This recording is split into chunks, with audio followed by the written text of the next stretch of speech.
Stockholm से आरफ खसाना का सलाम कबूल कीजिए। अगर आप स्वीडन या यूरोप में रहते हैं और आप कोई ख़रीदारी करते हैं या आप किसी ट्रैवल एजेंट से ऑनलाइन जो है वो टिकट ख़रीदते हैं, या जैसे आजकल ऑनलाइन ख़रीदारी जो है वो बहुत ज़्यादा जो है वो पॉपुलर है,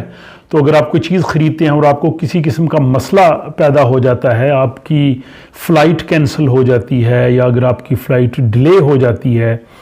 या अगर आप कोई चीज़ ख़रीदते हैं उसमें कुछ मसला होता है, तो उस हवाले से एज़ ए कंज्यूमर सारिफ की हैसियत से आपके कौन कौन से हकूक़ हैं और इस मसले में आप क्या कर सकते हैं, किस इदारे के साथ आप रब्ता कर सकते हैं, आप अपने मसले का हल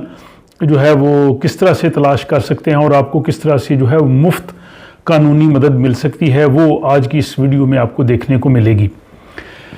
स्वीडन में या बाकी यूरोपीय मुल्कों में भी रहते हुए अगर तो आप वहाँ पे दुकानों पे जाके कोई ख़रीदारी करते हैं तो उसमें ज़ाहिर यहाँ पे कवानीन होते हैं, आप किसी चीज़ को वापस भी कर सकते हैं, रिप्लेस भी कर सकते हैं और अमूमी तौर पे ये बग़ैर किसी मसले के हो जाता है। लेकिन अगर कुछ मसला ज़्यादा बढ़ जाए तो फिर भी जैसे स्वीडन में जो है वो कंज्यूमर्स ओम्बुड्समैन होता है, मोतसिब का इदारा जो सारिफीन के लिए होता है, आप वहाँ पे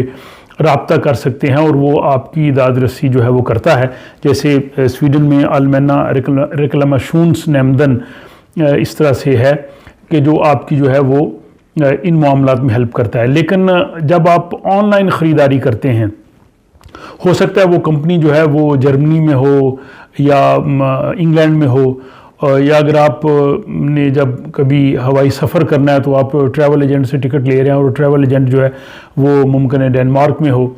या नीदरलैंड्स में हो, तो उस सूरत में आप क्या करेंगे और काफ़ी उस वक्त मुश्किल पेश आती है, या कई दफ़ा आपकी फ़्लाइट जो है वो इदारा जो है वो कैंसिल कर देता है या बहुत ज़्यादा डिले हो जाती है। तो इन सूरत में जो है वो जो मुश्किलात पैदा होती हैं उसके लिए यहाँ पे एक मरबूत इदारा है और उन्होंने ये भी बताया कि अगर किसी वजह से आपकी फ़्लाइट डिले हो जाए तो आप 6000 स्वीडिश क्रोन तक जो है वो कंपनसेशन ले सकते हैं। तो इन सूरत में जो इन तमाम सूरतों में जो मैंने बताई हैं, यहाँ स्वीडन में एक इदारा है जो यूरोपीय जो है वो यूनियन में उस लेवल पे काम करता है, जिसको कहते हैं European consumers centre Sweden, ECC। इसकी जो वेबसाइट का एड्रेस है वो मैंने इस वीडियो की डिस्क्रिप्शन में लिखा है, आप वहाँ से वेबसाइट का एड्रेस देख सकते हैं।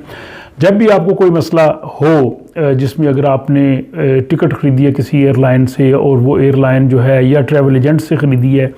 और वो किसी दूसरी मुल्क में है, तो आप इनसे रब्ता कर सकते हैं। ये आपको मुफ्त जो है वो कानूनी इमदाद और आपका वो मसला जो है वो हल करवाएंगे। इनका कहना ये है कि आपने ये देखना है कि आप जिस कंपनी से कोई चीज़ ख़रीद रहे हैं, टिकट ख़रीद रहे हैं या ऑनलाइन ख़रीदारी कर रहे हैं, अगर तो वो यूरोपीय यूनियन में है तो फिर आपके और हकूक़ हैं। लेकिन अगर वही कंपनी जो यूरोपीय यूनियन से बाहर है, जैसे इंग्लैंड या नॉर्वे वगैरह में है, तो फिर आपके हकूक़ जो हैं वो थोड़े मुख्तलिफ हैं। और दूसरा उनका ये कहना है कि जब भी आप कोई भी ऑनलाइन ख़रीदारी कर रहे हैं तो उसमें आप उनकी शराइत को और उनकी जो क़वायद व ज़वाबित हैं थोड़ा सा वक्त लगा के आप उनको ज़रूर देख लें कि उनमें अगर कोई मसला पैदा हो जाए तो आपको कौन कौन से हकूक़ हैं। ऑनलाइन ख़रीदारी के हवाले से उनका ये कहना है कि अगर आप स्वीडन में रहते हैं और अगर आपने कोई चीज़ ऑनलाइन ख़रीदी है, उसमें कुछ मसला पैदा हुआ है, बाद में भी मसला पैदा हुआ है, तो आप 3 साल के अंदर अंदर अपनी शिकायत जो है वो दर्ज करवा सकते हैं अगर आप स्वीडन में रहते हैं और वो आपकी कंपनी जो है जिससे आपने चीज़ ली है वो भी स्वीडन में है। लेकिन अगर वो यूरोपीय यूनियन में है तो आपके पास 2 साल का अरसा होता है, उस 2 साल के अरसे में जो है वो आप अपनी शिकायत जो है वो वहाँ पे भेज सकते हैं। दूसरा ये है कि अगर आपने पहले ही किसी इदारे के पास अपनी शिकायत दे दी है, जैसे स्वीडन में आप रहते हैं तो अलमेना रिक्लामेशंसनämnden जो है, जहाँ जो कंज्यूमर्स का इदारा होता है, वहाँ पे आपने शिकायत दे दी है, तो फिर आप ये जो यूरोपीय कंज्यूमर्स सेंटर है फिर इसके पास आप नहीं जा सकते, क्योंकि ऑलरेडी आपने पहले उनको अपनी शिकायत दे दी है, तो फिर आपको जो है वो वहाँ पर जाना चाहिए। दूसरा स्वीडन में रहते हुए एक और इदारा है जिसके पास आप जा सकते हैं, जिसको हेलो कंज्यूमर का नाम दिया गया है। इसकी वेबसाइट भी इस वीडियो की डिस्क्रिप्शन में मौजूद है। تو آپ ان کے پاس جا سکتے ہیں، یہ آپ کی شکایت کو سنیں گے اور آپ کو اس کا حل بتائیں گے، اور یہ بعض اوقات آپ کی شکایت کو آگے یورپی جو ہے وہ کنزیومر سینٹر ان کے پاس بھیج سکتے ہیں۔ تو یہ آج کے دور میں جو آن لائن خریداری آپ کو پتہ ہے یہ بہت زیادہ ہے، اور سویڈن دنیا کے ان 3 ملکوں میں شامل ہے جہاں سب سے زیادہ آن لائن خریداری ہوتی ہے۔ ان میں نیدرلینڈز، ڈنمارک اور سویڈن، یہ 3 ٹاپ ملک ہیں جہاں پہ لوگ جو ہیں وہ آن لائن لیتے ہیں۔ آپ ہوٹل کی بکنگ کرواتے ہیں، آپ کسی ٹریول ایجنٹ سے ٹکٹ لیتے ہیں، یہ سب چیزیں ان میں شامل ہیں۔ تو ایئر ٹکٹنگ کے حوالے سے ان کا کہنا یہ کہ اگر تو آپ نے ایئر لائن سے براہ راست ٹکٹ خریدی ہے تو اس میں یہ ہے کہ آپ براہ راست ایئر لائن سے بات کر سکتے ہیں، لیکن اگر آپ نے ٹریول ایجنٹ سے لی ہے تو پھر ظاہر ہے اس میں انڈائریکٹ آپ نے ٹکٹ خریدی، آپ کو ٹریول ایجنٹ کے پاس جانا پڑے گا، اور اگر فلائٹ کینسل ہوتی ہے تو وہ ایئر لائن کی وجہ سے ہوتی ہے۔ تو ان چیزوں کو جو ہے وہ جب آپ ٹکٹ خرید رہے ہوں ان کی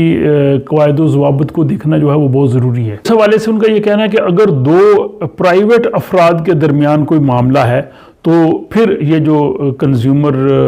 ہیلپ سینٹر ہے یہ پھر آپ کی مدد نہیں کر سکتا۔ 2 پرائیویٹ لوگوں کے درمیان اگر معاملہ ہے تو ان کو وہ خود سیٹل کرنا ہے، یا اگر 2 کمپنیز کے درمیان معاملہ ہے تو وہ بھی ان کمپنیز کو سیٹل کرنا ہے۔ یہ اس میں صرف وہ ہوگا کہ ایک انفرادی شخص جو ہے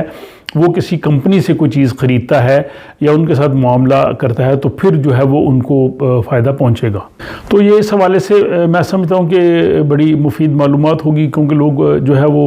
یہ نہیں جانتے کہ جب انہیں مسئلہ پیدا ہو جائے، فار ایگزامپل آپ نے چھٹیوں کے لیے کوئی ایک سیمسٹر کا پیکج لیا ہے اور آپ بالکل تیاری کر رہے ہیں اور وہ اس کو کینسل کر دیتے ہیں، یا ان ٹائم آپ کی فلائٹ کینسل ہو جاتی ہے، آپ کو بہت زیادہ دیر ایئرپورٹ پہ جو ہے وہ انتظار کرنا پڑتا ہے، یا اگر آپ بالکل تیاری میں اور آپ کو اطلاع آ جاتی ہے کہ آپ کی فلائٹ جو ہے وہ کینسل کر دی گئی ہے یا ڈیلے ہو گئی ہے، یا آن لائن چیزیں خریدتے ہیں ان میں مسائل ہوتے ہیں۔ تو یہ تمام چیزوں کے حل کے لیے جو ہے وہ سب سے پہلے تو اگر آپ سویڈن میں رہتے ہیں تو یہاں پہ سویڈن کی اگر کمپنی ہے تو کنزیومر امبڈسمین جو ہے ان کے پاس آپ جا سکتے ہیں، یا علمنا ریکلاماسیونسنیمندن ان کے پاس جا سکتے ہیں۔ دوسرے سٹیپ پہ اگر آپ ان کے پاس اگر وہ سویڈن کی کمپنی نہیں ہے، کمپنی کہیں باہر ہے، یا اگر ان سے آپ کو فائدہ نہیں ہو رہا تو پھر آپ جو ہے وہ ہیلو کنزیومر جو ہے ان کے پاس جا سکتے ہیں، کنزیومر ورکت جو ہے ادارہ، ان کے پاس جائیں گے۔ اور تیسرے نمبر پہ جو ہے وہ یورپین سینٹر فار کنزیومرز جو ہے ان کے پاس آپ جا کے آپ ان سے ہیلپ لے سکتے ہیں۔ ان تینوں اداروں کی جو تفصیل ہے یا ان کی جو ویب سائٹس ہیں ان کے ایڈریسز جو ہیں اس ویڈیو کی ڈسکرپشن میں نے دے دیے ہیں۔ مجھے امید ہے کہ آپ کے لیے یہ جو ویڈیو ہے وہ کافی معلوماتی ہوگی۔ اگر خدا نخواستہ آپ کو کبھی مسئلہ پیدا ہو جائے تو اب آپ کو یہ علم ہو جائے گا کہ آپ کس طرح سے اس مسئلے کا حل تلاش کر سکتے ہیں۔ اپنا خیال رکھیے گا اور مجھے اگلی ویڈیو تک کے لیے اجازت دیجیے۔ خدا حافظ۔